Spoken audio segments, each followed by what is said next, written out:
Ladies and gentlemen. Hello everyone, welcome back to my YouTube channel. In today's video, I am going to share a roadmap for data analysts. Those who wanna be a data analyst, don't forget to watch the complete video as I am going to share a complete from scratch roadmap to learn the skills that are required for data analysts. So let's get back on the screen and see what are the skills required and how to learn those skills and what are the concepts that you need to cover in that particular. So let's get back. So roadmap for data analyst. So data analyst is a role where you have to analyze the data. The data will be given to you and you have to analyze the data using the skills, different skills. So let's see what are those skills. So the very first thing what you have to do is you have to learn about the introduction. Then you have to go on to the Excel part. Then SQL is required, programming skills is required, data collection, data cleaning, data analysis techniques, data visualization tools, projects and portfolio. These are all 10 things that you need to do. You have to start from introduction and then you have to create a complete portfolio where you are going to show your skills to the recruiter that these are the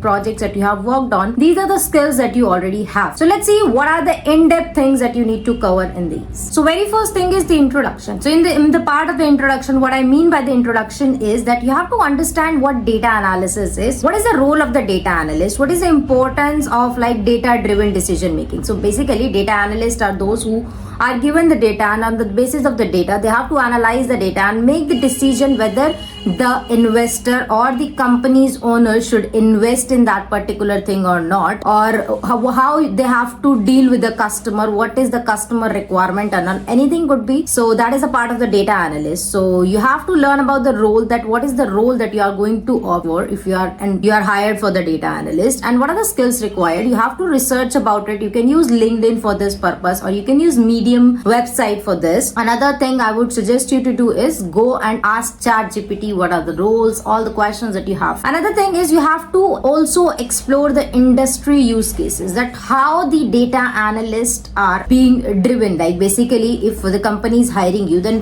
what purpose they are hiring, what your interest is in. If you are in finance, then case studies of finance. If you are in marketing, then read the case studies of marketing and so on. So that's how you have to get a complete introduction about data analyst roles, importance and how you are going to implement it, what will be asked to you and everything. Then you have to continue your journey with the Excel. Excel means MS Excel, Microsoft Excel you have to learn. You have to learn about the basic Excel functions like sum, average, maximum, minimum, so that you can analyze the data in short. You have to learn about the data manipulation, how to manipulate the data using Excel formulas and functions. Even you do some basic visualization also on Excel. So you have to learn about some basic charting techniques also on Excel. Once you are done with the Excel, you have to proceed with the SQL. SQL is basically a database management tool which says that if you have a data, you wanted to back up the data, as the data is generated every single hour or every single minute, then how you are going to save that data, how you are going to work on that particular data which is generated every second or every minute, how you are going to work on it. So you have to learn about the basic queries. It is the database, so you don't have to learn about any programming in this. This is just a query base that you have to select this. There are multiple queries that you will be working on, like to insert a data, to update a data, to delete data. All these things you have to learn in this SQL, data manipulation and join and aggregation as well. Once you are done with the SQL, you know about data, how to deal with the data, you know about how to do the basic manipulation and data visualization on Excel. So you have gained the basic knowledge of these things. Then you have to go on to the programming language. So in the programming skills, you have two options. One is Python, another one is R. You can choose any one of them. I would say that Python is the best one to go ahead in the data analyst field, because you can easily, after learning the data analyst, once you are at the good package at the data analyst, you can switch your job to the data scientist as well after learning few more skills. So I would suggest that go with the Python language if you wanted to upgrade your feature. So you have to learn about Python. Then in the Python there are multiple libraries. So out of those you have to learn about Pandas and the NumPy library. These libraries are good for data manipulation and analysis. And you have to also learn some libraries that are mainly for the data visualization, just like Matplotlib and Seaborn, which helps you create some visualizations. After you are done with the programming skills, you have grasped the knowledge of programming Python, and then you have to move on to the data collection part. In the data collection, the data is so everywhere is the data. So in YouTube also, on Google also, onto some websites as well. So what you can do is you can learn some techniques through which you can collect the data. So very first thing is the web scraping. It means you have to extract the data from the websites. There are multiple tools as well. Multiple libraries are there which are available in Python. So you can use the tools like beautiful soap libraries like Scrappy. All these tools will help you to do the web scrap. Another is the API base. Some websites do not provide the direct access, or you cannot directly access the data. So in that case, they provide you the APIs from where you can understand how to collect the data from API. There are again multiple libraries of Python which you can use. One of them is the request library, which helps you to use the APIs to interact with the website and to collect the data. There are the direct import methods as well. Suppose you have the CSV file, you have Excel file, so you can import those data into the Python environment for analysis. So that is what data collection means. So you have to learn about each and every technique of data collection. Once you have the data in your Python notebook, you have to continue with the data cleaning. Data cleaning means you have to handle the data. Like there are different types of data. Even you have the data, suppose there are lakhs of rows, but in those lakhs of rows there are some missing values. How to deal with that? What are you going to input in place of that missing values? Or there are outliers, there are multiple things that you need to do in the part of the data cleaning. So I would suggest you that you have to learn about how to deal with the missing value. Once you know how to deal with the missing values, you can go ahead with the outliers, which is to identify and handling like outliers. Like outlier is something which is totally out of the range. There is some data which is out of the range, so you have to deal with those type of a data as well. You have to learn about how to transform the data. Suppose scaling the data, there are categorical data, some data is in the text format, some data is in the numeric format. So you have to learn how to transform that data from one type to another type and how to do all these things within the Python. After that, you have to go on to the data analysis techniques. There are multiple data analysis techniques. First is the descriptive statistics, then you have to learn about the EDA, then you have to learn about the hypothesis testing, and even more type of statistics techniques are there. So you have to learn about all those techniques which will help you analyze the data better. So in the data analysis techniques, you have to learn all these things. Moving on to the data visualization tool. Till now you have learned about few libraries of Python which help you for data visualization, just like Matplotlib and Seaborn. But there are tools that are required in market, so I would suggest that you can choose any one of them. You can either learn the Tableau or the Power BI. Both are good for data visualization. Basically what you will be doing in the Power BI and Tableau is you will be creating a dashboard which will showcase the entire data in one go to the company's owner or to your team. So that is the best thing, and that is why it is required in the market as well. So you can learn the tool familiarity, like you have to learn the interface, that how these tools works and what are the things that you can do onto the tools.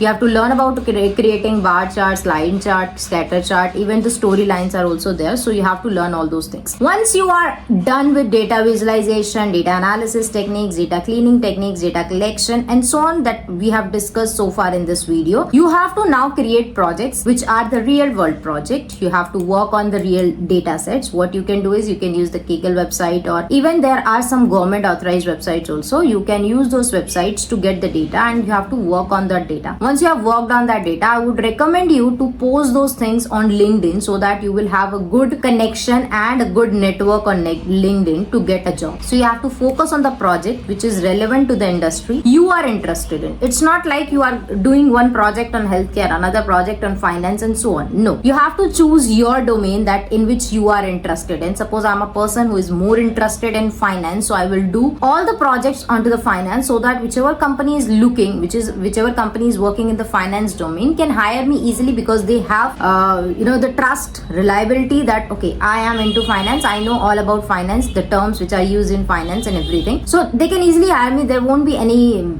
conflicts and all. So I would suggest you to focus on the project which is relevant to your industry in which you are interested in. You can do the collaborative project, which means that open source project are there. Open source project doesn't mean that you have to change a single word or a single letter and that is a contribution. No, you have to do the major changes onto the open source project to be the one which is totally out of the crowd. Like you have to stand out of the crowd so that you can get the good job and the good package. So do open source projects as well. Once you have created the projects, create a strong portfolio. Once you have 5 to 6 projects, go on to the GitHub. On GitHub also you can create a portfolio. There is a github.io website which will help you to create a portfolio. Even you can use a Python inbuilt library also to create a portfolio. Portfolio is not like you have to upload all the things on your drive. No, it's like there will be one picture, there will be the description of your project which you have created, a screenshot of that project, and so on. As much project you have worked on, you have so many projects, so you have to add all those things onto that portfolio, so that whenever the recruiter asks you for the portfolio, you have to send that particular link to the recruiter. This way you can do. So it's like personal website or the blog, we can say, where you have to develop the personal website and showcase your projects, insights, and learning. It's not like a complete website. I would say it is just a portfolio. Like on GitHub repo also you can do the same. You have to upload all those things on GitHub, create a markdown file, and add all those details over there. You have to create a document case studies based on your project, highlighting the problem, approaches, and insight. There are few tips that I wanted to give you, that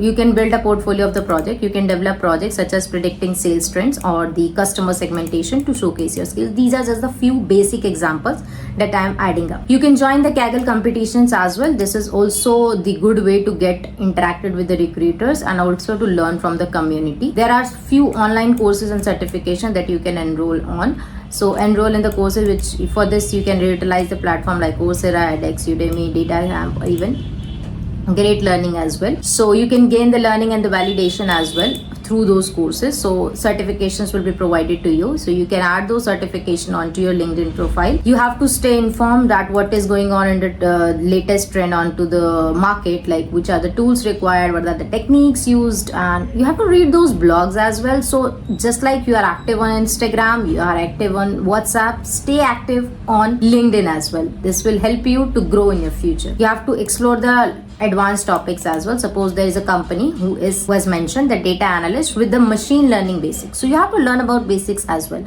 That what machine learning is, what are the things that we have to do in the machine learning, what exactly machine learning is dealing with. So you have to grow day by day. So once you have done with the projects and the portfolio of the data analyst, you can start applying for the jobs. So I think this is enough for the data analyst. If you want to be a data analyst, don't forget to follow the entire roadmap. In case you need any help, you can DM me on my Instagram or drop your comments in the comment section. I will surely read them and direct you to the resources or whatever help I can provide you with. So thank you everyone for watching this video.